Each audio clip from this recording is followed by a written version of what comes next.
2,000 years ago, on a hillside overlooking the Sea of Galilee, something extraordinary happened.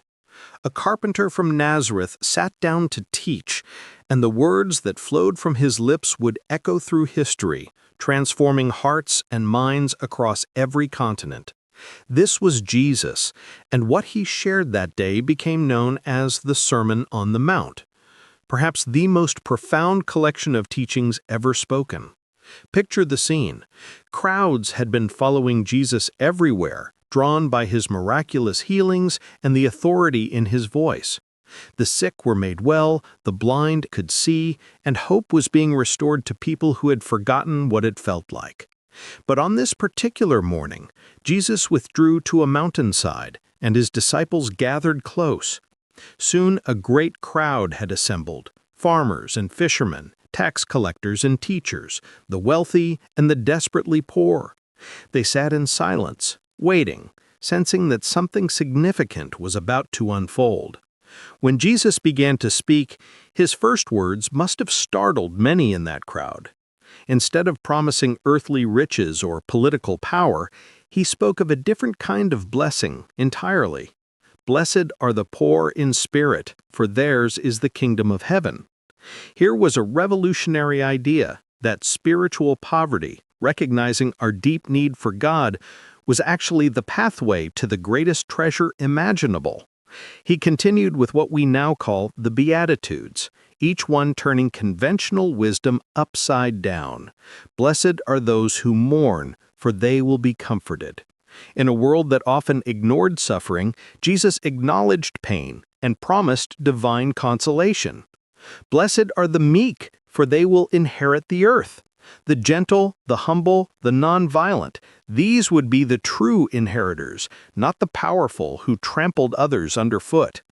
"Blessed are those who hunger and thirst for righteousness, for they will be filled."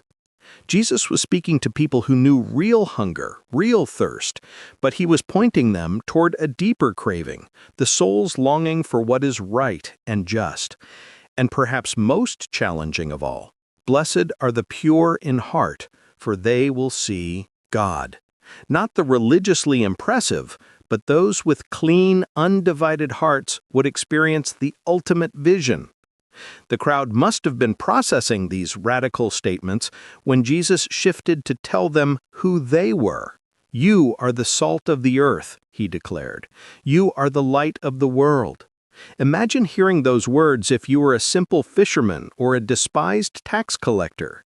Jesus was saying that ordinary people, transformed by his message, could preserve goodness in a decaying world and illuminate darkness wherever they went. "Let your light shine before others, so that they may see your good deeds and glorify your Father in heaven." This wasn't about showing off. It was about living so authentically that others would be drawn to the source of that goodness. Your life, Jesus was saying, could be a beacon pointing others toward God.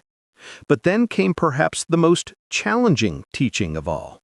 After establishing that he hadn't come to abolish the law, but to fulfill it, Jesus began to redefine what righteousness really looked like.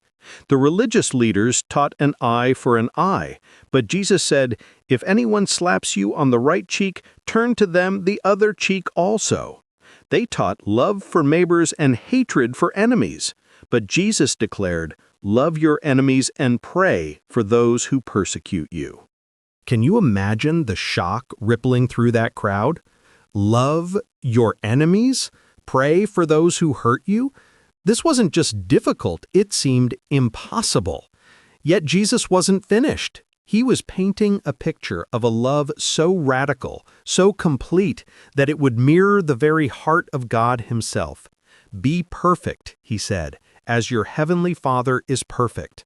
Not perfect in performance, but perfect in love, complete, whole, lacking nothing. Jesus then turned his attention to religious practices, and his words must have made some of the religious leaders in the crowd quite uncomfortable. "Be careful not to practice your righteousness in front of others to be seen by them," he warned. Whether giving to the needy, praying, or fasting, the motivation mattered more than the action itself. God sees what is done in secret, and He rewards accordingly. It was in this context that Jesus taught what would become the most famous prayer in history. "This is how you should pray," He said, and then gave them words that billions would repeat. "Our Father in heaven, hallowed be your name. Your kingdom come. Your will be done, on earth as it is in heaven. Give us today our daily bread, and forgive us our debts, as we also have forgiven our debtors. And lead us not into temptation, but deliver us from the evil one." Every phrase was loaded with meaning. Our Father, not just my Father, but ours, emphasizing the family nature of faith. Daily bread, asking for what we need today, not hoarding for tomorrow.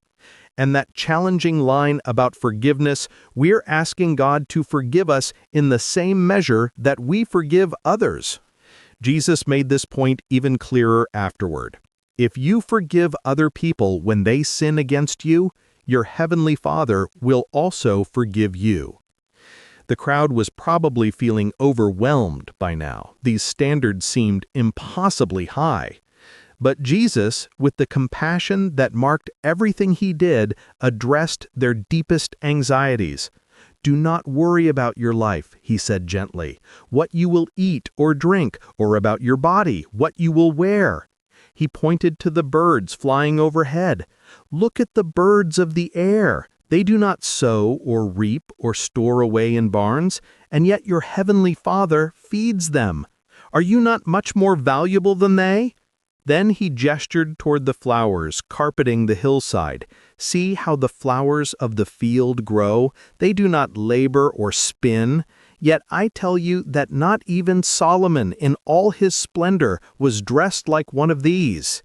Here was Jesus, Pramod, speaking directly to the worry that keeps so many of us awake at night. The anxiety about having enough, being enough, securing our future. If that is how God clothes the grass of the field, which is here today and tomorrow is thrown into the fire, will He not much more clothe you, you of little faith? The solution wasn't to stop planning or working, but to reorder priorities. Seek first His kingdom and His righteousness, and all these things will be given to you as well. When we put God's purposes first, He takes care of our needs. Therefore, do not worry about tomorrow, for tomorrow will worry about itself. Each day has enough trouble of its own. As Jesus neared the end of His sermon, He offered some practical wisdom. "Do not judge, or you too will be judged," He said, addressing the human tendency to be harsh critics of others while being blind to our own faults. Why do you look at the speck of sawdust in your brother's eye and pay no attention to the plank in your own eye? The image was so absurd it must have brought smiles to many faces. Someone with a wooden beam sticking out of their eye trying to remove a tiny splinter from someone else's. But Jesus wasn't finished. He wanted to make sure His listeners understood something crucial about the path they were choosing. "Enter through the narrow gate," He urged. "Wide is the gate and broad is the road that leads to destruction, and many enter through it. But small is the gate and narrow the road that leads to life, and only a few find it." This wasn't about exclusivity. It was about reality. The way of love, forgiveness, and selflessness isn't easy. It requires intention, commitment, and daily choice. But it's the only path that leads to real life. Jesus concluded with a parable that would resonate with anyone who had ever built anything. "Everyone who hears these words of mine and puts them into practice is like a wise man who built his house on the rock. The rain came down, the streams rose, and the winds blew and beat against that house, yet it did not fall, because it had its foundation on the rock." But there was a warning too. "Everyone who hears these words of mine and does not put them into practice is like a foolish man who built his house on sand. The rain came down, the streams rose, and the winds blew and beat against that house, and it fell with a great crash. The storms of life are inevitable, Jesus was saying. Loss, disappointment, betrayal, illness, these will come to everyone. The question isn't whether we'll face difficulties, but whether we'll have a foundation strong enough to withstand them. And that foundation, according to Jesus, is built by hearing His words and putting them into practice. When Jesus finished speaking, the crowd was amazed. Matthew tells us they were astonished at His teaching, because He taught as one who had authority, not as their teachers of the law. There was something different about Jesus, a combination of absolute truth and infinite love that had never been heard before. The Sermon on the Mount became one of the greatest messages of love and forgiveness in history, and for good reason. In less than 3 chapters of Matthew's Gospel, Jesus had outlined a complete philosophy of life, one that promised blessing to the broken, purpose to the ordinary, and hope to the hopeless. His words gave hope to the poor, comfort to the sad, and direction to the lost. They challenged the proud, confronted the hypocrites, and called everyone to a higher way of living. Most remarkably, they came not from a distant, demanding deity, but from someone who would ultimately demonstrate every principle He taught through His own life and death. The authority with which Jesus spoke wasn't the authority of position or power. It was the authority of perfect love expressing perfect truth. And the hope He offered wasn't based on human effort or achievement, but on the character of a heavenly Father who knows what His children need and delights to provide it. Today, 2 millennia later, these words continue to transform lives. They remind us that true blessing comes not from what we accumulate, but from who we become. They challenge us to love beyond our natural capacity, to forgive beyond our human inclination, and to trust beyond our visible circumstances. The Sermon on the Mount stands as Jesus' blueprint for human flourishing.